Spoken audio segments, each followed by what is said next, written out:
Good morning and welcome to the Kabbalah on Coffee. We took a little break. We're back in full swing. We're going to learn today a mimer of the Rebbe on the topic of Sfiras HaOmer, on the counting of the Omer. It is a mimer that the Rebbe said on the Lag BaOmer of 1951. And it's in right here. I made copies for you and you can follow along.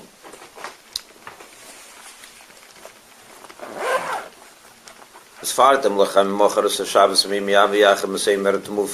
Pasuk says you should count from the morrow of the Shabbos, from the day you bring the Korban Omer, the Omer offering, 50 days, 49 days. And the mitzvah is that you should first bring the Omer offering and then you start counting.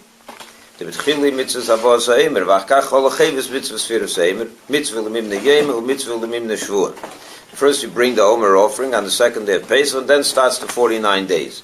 And you count days and you count weeks.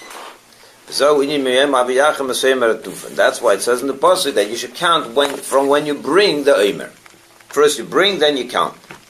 The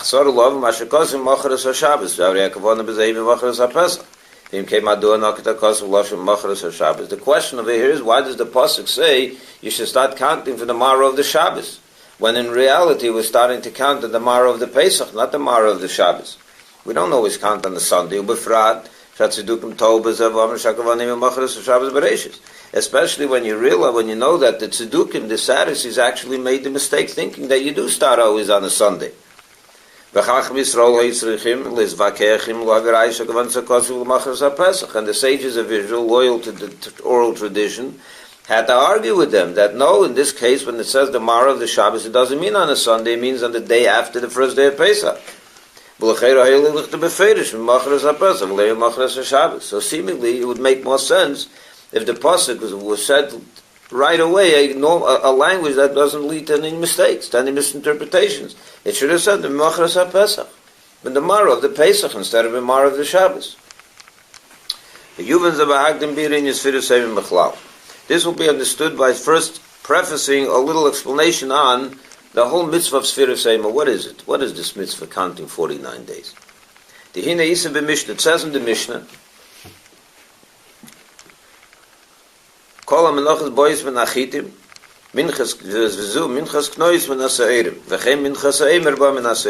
the meal offerings in the Beis HaMikdash were brought from, what kind of meal was it brought? From wheat. From what? Barley?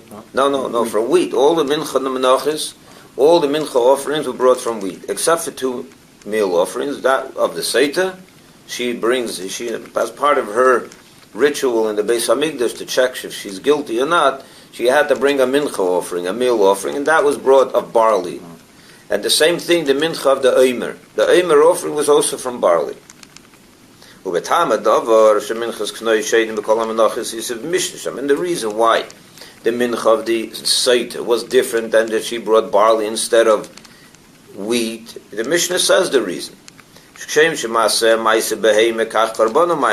Because she acted like an animal, so therefore her meal offering should be of animal fodder. Right? The Mishnah says that's why she brings from barley.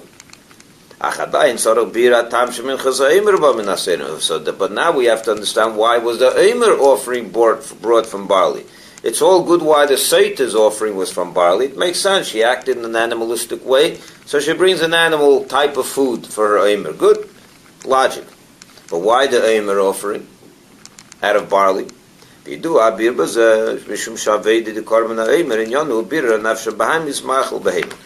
It's known, the explanation. The answer is known because the Aveda, the spiritual service of the korban, the offering of the Omer, and the counting of the Omer is, what's it all about? To purify, elevate, sift through, and perfect the animal soul within the Yid, which is, and therefore you bring the Omer offering is brought from the animal food. Because the whole idea of the mitzvah of Sfiras HaOmer, of counting the Omer, and the bringing of the Omer offering as an introduction to counting the Omer is about perfecting the animal soul within the human being, which is the human soul. which is called in Chassidus the animal soul, and because it's animalistic, so the offering that's brought is from animal food. Understood? Now the Rebbe explains what is this thing that the Omer is about, perfecting the animal soul. He said, the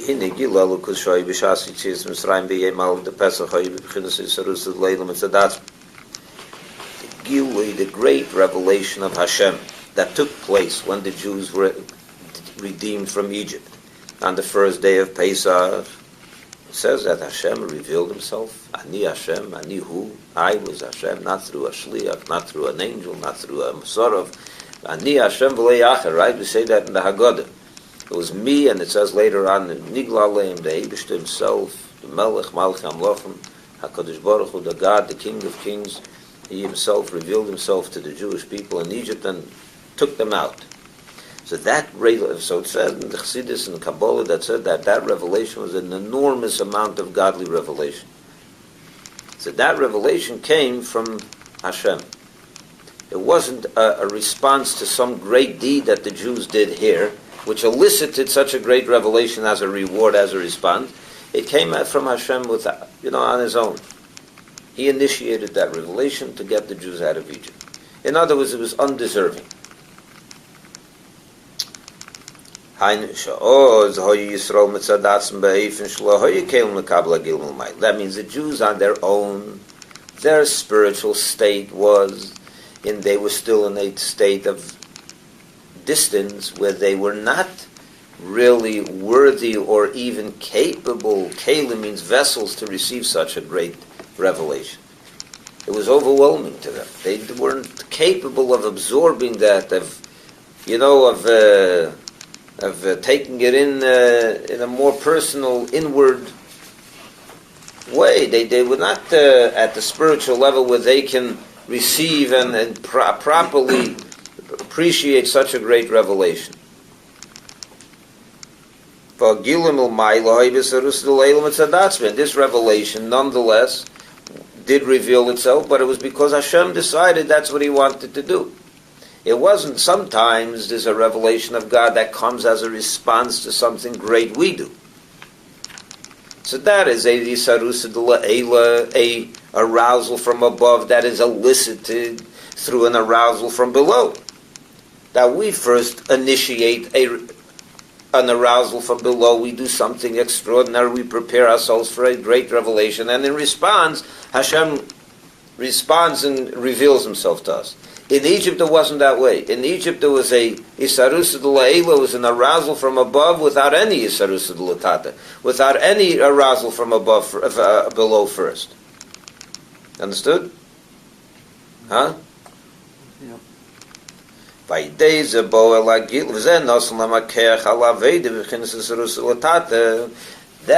gave the Jews the ability, the power to start doing something on their own. Once they received such a great revelation, that opened them up to godliness at some level. They weren't capable of receiving that great revelation and the moment that it happened because they were still sunken into the depravity of Egypt. But that at least gave them the opening, the boost, the first shot of spirituality where they can start getting into the spiritual realm, into the spiritual service. By Dezabo, like Gilda Matan Torah, and that brought about that they should then go to Matan Torah, to Mount Sinai, and receive the even greater revelation of Matan Torah. So it started with Hashem. Then the Jews responded. And that brought them to Matan Torah, where God again revealed Himself even on a greater level. So you understand? Well, as it says in the Pasuk,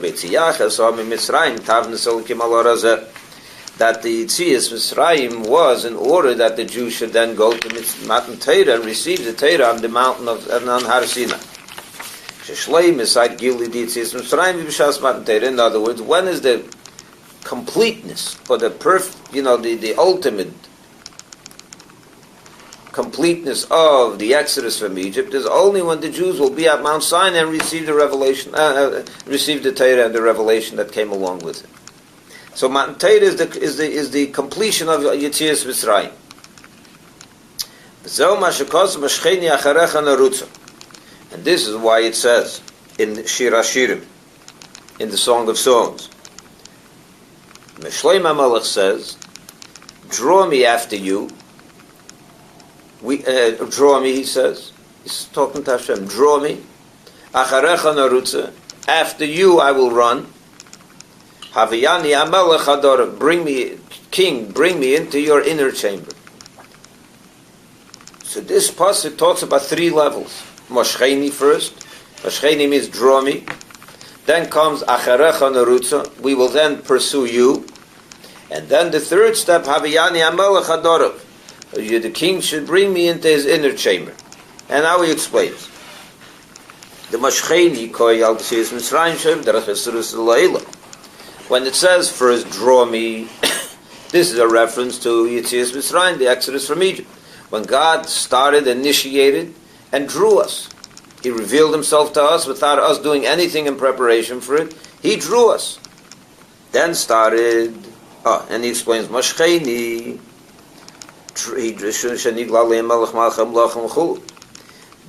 When it says Mashcheni he drew us, that's when God revealed himself in Egypt. The Jews on their own were sunken into the 49 levels of impurity, or gates of impurity. So they were not in any way, shape, or form, ready or vessels, receptacles for any great revelation. So this came completely initiated from above. It's just that God revealed himself out of great kindness to the Jewish people. So that's Mashcheni. And that great revelation caused that they should be redeemed from their terrible situation. So that's the first step, Mashcheni. Draw me. We're telling God, draw me. He himself. We're not doing anything to receive it, to deserve it. He's drawing us. This is also why it says in the pasuk, Mashcheni, draw me, in the singular. Right? Not as the pasuk concludes. The next part of the pasuk says, after you, we will pursue. It's plural. First it says, draw me, singular. Then it says, we will pursue you in the plural. Why is that? He explains it very simple. Because that great revelation of Pesach caused a response. We said it was God initiated that revelation, right? So what part of us did it affect? Only our godly soul. When the godly soul saw great revelation of godliness, it moved. It was moved. But the animalistic soul within the Jews, they weren't unmoved. They were so sunken into the depth of Egyptian culture and Egyptian corruption that it didn't really affect them. So that's why it says in the singular, that when the God revealed himself on Mount Sinai, he drew mainly the Nefesh Elokis, the godly soul. Because only the godly soul feels this great revelation that comes from above. But the animal soul remains in its situation. It doesn't change. That's why it also says by the Exodus from Egypt, the Jews had to run from Egypt.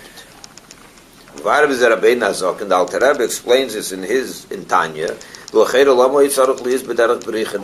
did he ask? Why they have to be run? Why they have to run out of Egypt? They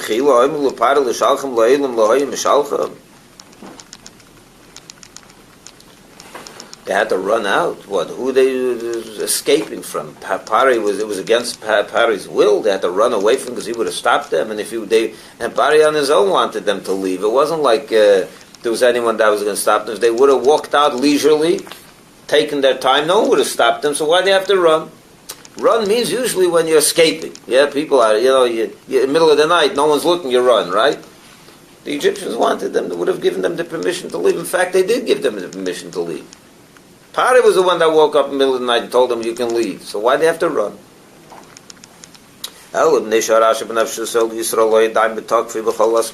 Because the evil nature within their left ventricle of the heart, which is the place of the Yetzer Hara, it's in its greatest strength. Right? And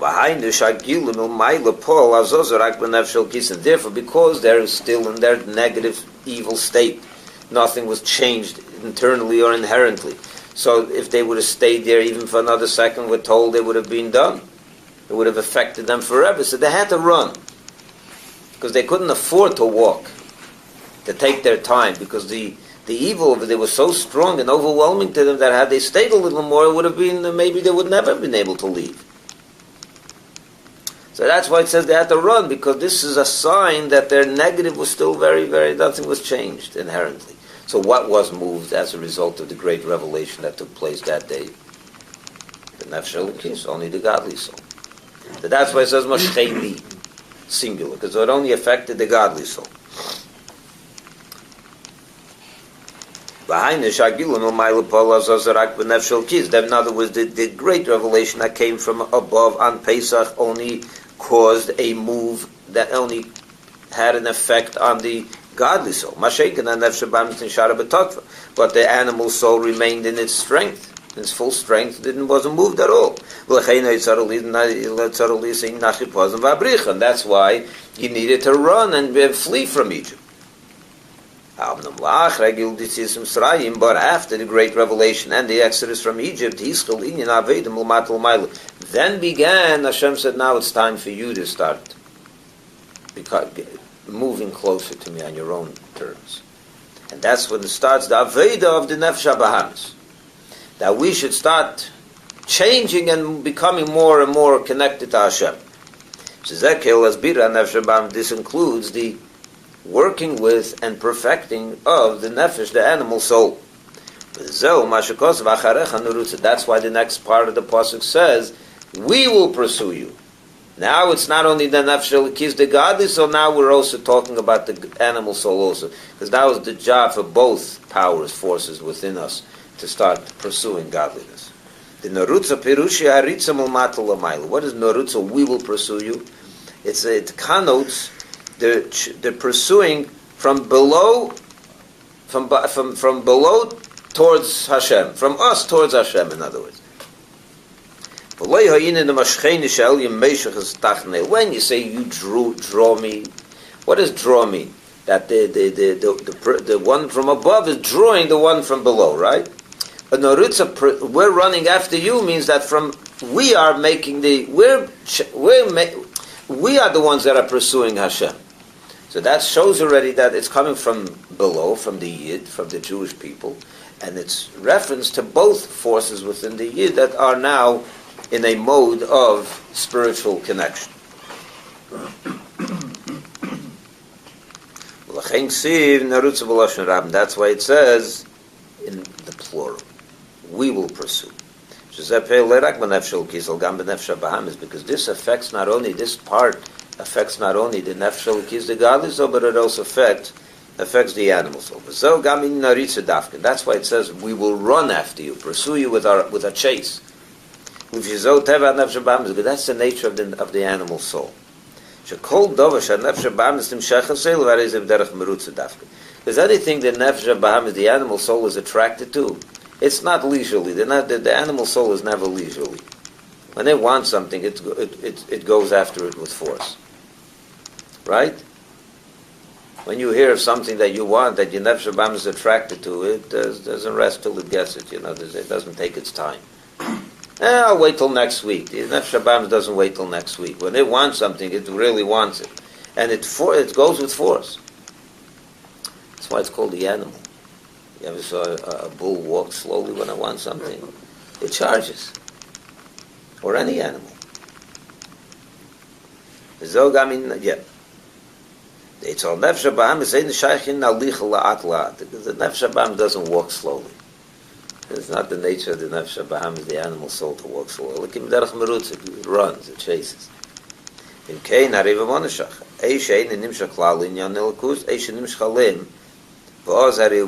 So that's the interesting thing about the godly, the animalistic soul. It's one of the two. Either it's not attracted at all to the godliness, and then it doesn't even walk. It's just not interested. But if you get it to be attracted, it runs. There's no walking by the Nefesh HaBahamis.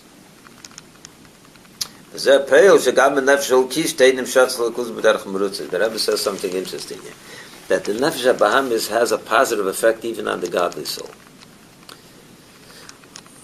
What's the difference in Kabbalistic terminology? The two souls are usually compared to man and animal.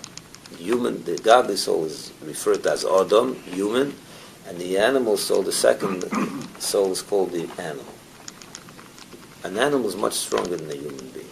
That's just by nature. Right?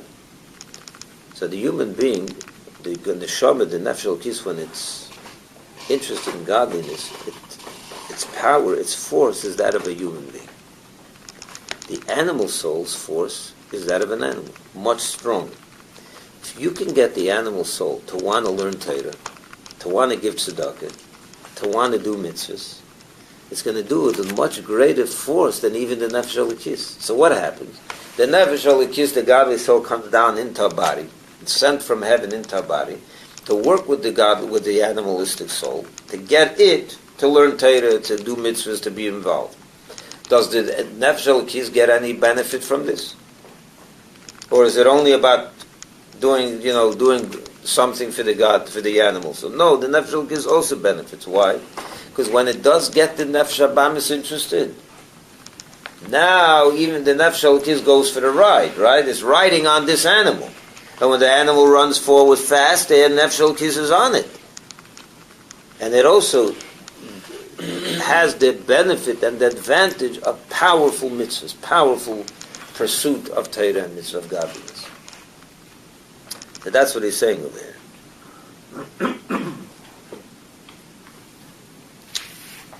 The nefesh elokis,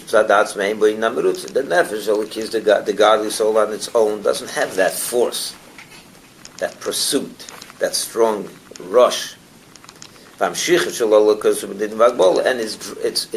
attraction to godliness is with limits. The limits of the nefesh elokis, of every nefesh, of every soul, has its limits.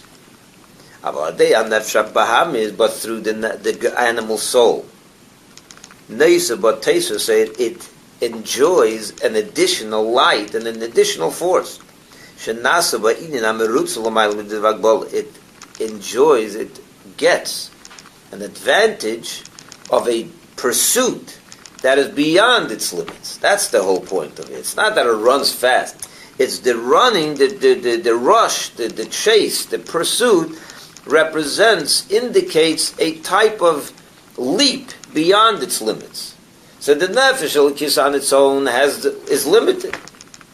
But when it comes down into this world, and it encloses itself in a body and an animal soul, and it affects the animal soul to want Torah mitzvahs, so now the Torah mitzvah that it enjoys, the pursuit towards godliness, is an infinite, an unlimited kind of pursuit towards godliness.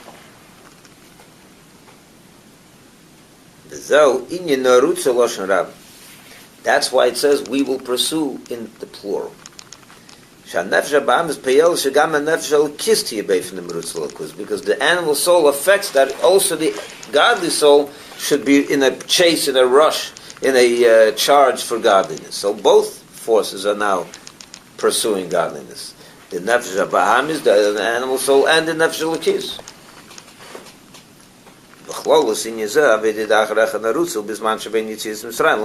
And this service, this effect of the pursuit towards godliness, first Mashcheni was on Pesach. God drew us without us doing anything. But then we begin to pursue both forces. The nefesh elokis and the nefesh HaBahamis together, the two forces within man, the godly and the animal soul together. And that is generally the period between Pesach and Shavuos. The days that are known as the days of the Omer.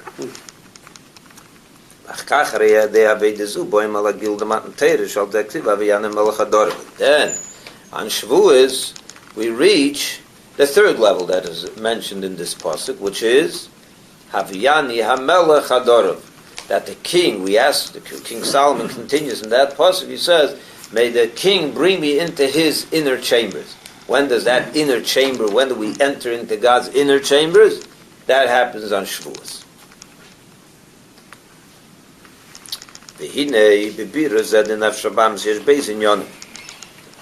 And so we have it now, to sum it up, the days of the Omer are the days that we have to work with the Nefesh HaBahamis, right, to get it to pursue godliness. That's basically the time between Pesach and Shavuos. Now in this perfecting of the animal soul, there's two steps, two ideas. Birer HaMeichen the Nefesh HaBahamis, or Birer HaMidas the Nefesh HaBahamis. The Nefesh HaBahamis is made up of two forces. Within the animal soul, there's two parts to it. The intellect of the animal soul and the emotive faculties of the animal soul. The Beis Inyanim Meileim Shnei Inyanim Dakaravas Eimer Sfiras Eimer. These two elements of the animal soul, its intellectual faculties and its emotional faculties, are affected by the two parts of the Omer. The second day of Pesach, we actually bring the Omer offering, and then we start counting 49 days. So the bringing of the Omer offering is there to affect the intellectual faculties of the animal soul. And then the next 49 days are to perfect the emotional attributes of the Nefesh HaBahamis, of the animal soul. The Inyan HaKravas Omer U'B'Birer HaMeichen the Nefesh HaBahamis. The bringing of the Omer offering on Pesach, the second day of Pesach, is the perfecting of the intellectual faculties of the animal soul. And I want to talk about that for a minute. What is the problem with the intellect of the animal soul? What does this mean? What do you have to perfect over here? What's the problem with the intellect of the animal soul? But there's a big problem. It doesn't perceive godliness. Godliness intellectually seems something distant to it. It's more inclined to understanding worldly matters. Your intellectual faculties have to be trained and and turned around, so that when you learn Ha'inyan and Torah, your Nefesh HaBahamis your animalistic intellect can absorb it. It doesn't happen automatically. And even after the intellect understands it, its perceptions, there's certain things that are, I understand it, but do I really perceive it? What are you more inclined? Where is your intellect more inclined? To worldly matters or to godly matters? What do you perceive? How do you understand things? Do you have a godly look at things, or do you have a very human, worldly look at things?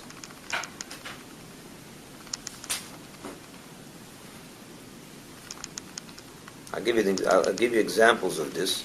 We'll continue next week in this. So just understand why the Omer offering itself is about. First, you have to take care of the intellect of the animal soul. Then you can get to its emotions. If you forget about the intellect of the animal soul, you're only going to work with the emotions. The emotions come from intellect. You know that. So you have to really get first to the intellect, then you can get to the emotions, right? I want to explain a little bit more next week. What is this thing about the intellect of the animal soul?